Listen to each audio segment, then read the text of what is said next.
Okay, good morning to all.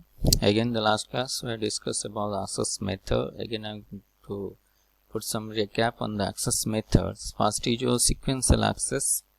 In sequential access, access must be made in a specific linear sequence, and store addressing information is used to separate records and assist in the retrieval process. Thus, the time to access an arbitrary record is highly variable.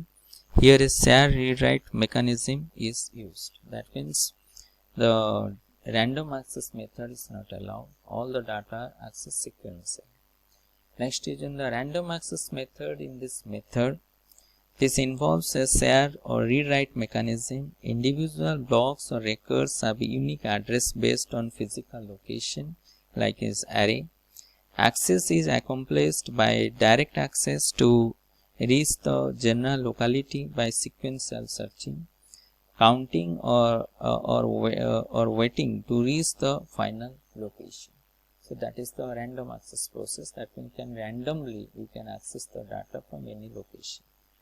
Next is your direct access methods. In this method, a memory has unique physically addressable mechanism. The time to access a given location is independent of the sequence of prior access and is constant. So direct means it's a combination of above two process, sequence and random. You can directly access the data like the array. And next is associative. In this type, a word is retrieved based on a portion of its contents rather than by its address. You can directly access the word of its contents. This is a random access type of memory that enables one to make comparison of desired bit location within a word for a specified match, and to do this for all words simultaneously. So through the associative access, we can directly access a word, and its example is your cache memory. Like in the cache memory, the data is accessed by the processors. Next is your performance measure. Again, this performance measure are using three terms. One is your access time, memory cycle time, and the transfer rate. So first is your access time. This is the time taken to perform a read and write operation for random access memory. For non-random access memory, access time is the time taken to position the read-write mechanism at the desired location. So this is the time taken to perform read and write operation by the memory. And this is for random access memory, and for non-random access memory, access time is the time taken to position the read-write mechanism at the desired location. Next is your memory cycle time. This concept is primarily applied for the random access memory and consists of the access time and any additional time required before a second access can start. And the memory cycle time is concerned with the system bus and not the processor. So memory cycle time means it is a time that is measured in nanoseconds, and the time between one RAM access, RAM means random access memory access, of time when the next random access memory RAM access starts. That is the time between that when the one access is completed and the second access will be start. That is the time gap. It is known as the memory cycle time. Again I am repeating, it is calculated as a nanosecond in the term. The time between one RAM means one random access memory access of time, RAM access of time, when the next RAM or random access memory access starts. So that is the time gap. Or you can say for the memory and consists of any additional time required before a second access can start. After suppose the once instruction or access is completed, and then some additional time is required for starting the next access, that is known as the memory cycle time. Next is your transfer rate. Transfer rate, this is the rate at which data can be transferred in and out of a memory unit For random access memory, the transfer rate is 1 cycle per time for non-random access memory. So transfer rate, this is the rate at which data can be transferred in and out of a memory. Which rate data will be transferred, either 32 word per second, that is calculated as this number of word or number of bits, how much data will transfer in a particular given time period to the memory or from the memory. Next is your retention characteristics. Retention means the storing characteristic. That is the how the data is stored in the memory. The retention characteristics, that two type. One is a volatile and the non-volatile. The volatile memory is the type of memory in which data is lost at its power is off. Right?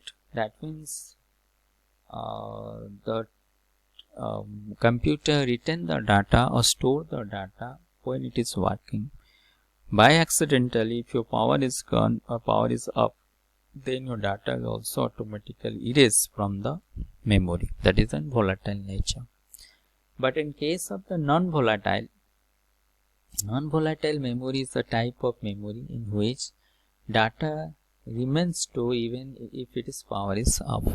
The permanent storage, you can say.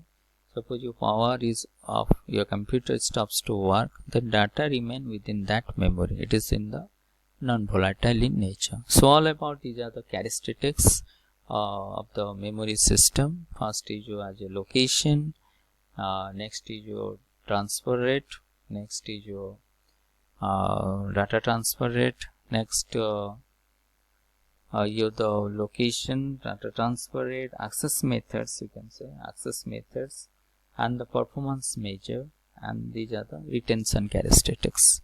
So these terms are used to characterize your memory system. So next is your, these are the memory hierarchy.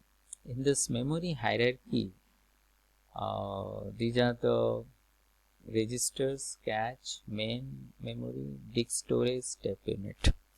It is hierarchy as the capacity of that memory, because here register has a less capacity to store the data, then cache, then main, then disk, then the tab. Right? So first is your register in CPU.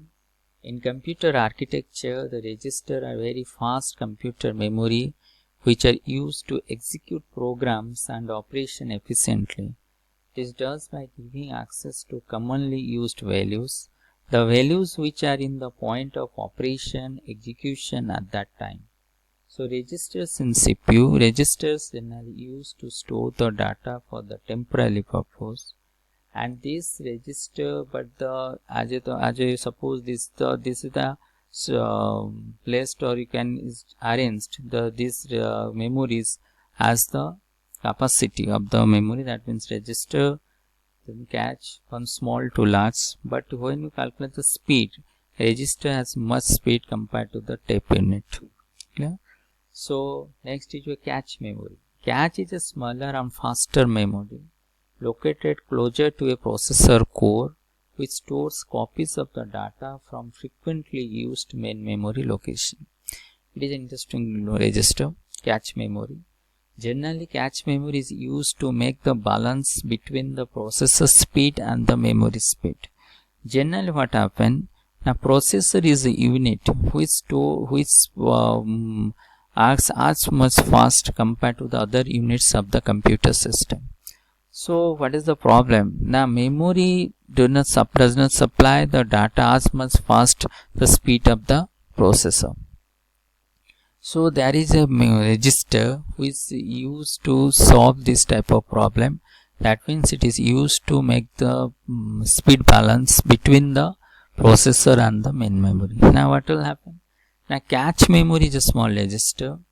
It's always receive one copies of the data which are stored within the memory. That means suppose you are send the data A plus B. That means A plus B, immediately that copies of that data, that means A, B plus whatever the data will be transferred from the main memory to the cache memory.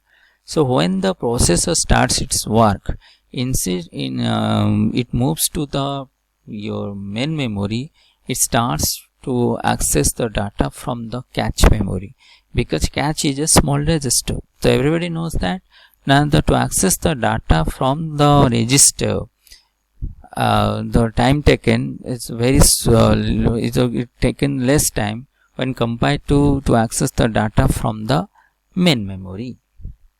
So cache memory function is that it deploy between the main memory and the processor, and it maintains that speed between the processor and the main memory.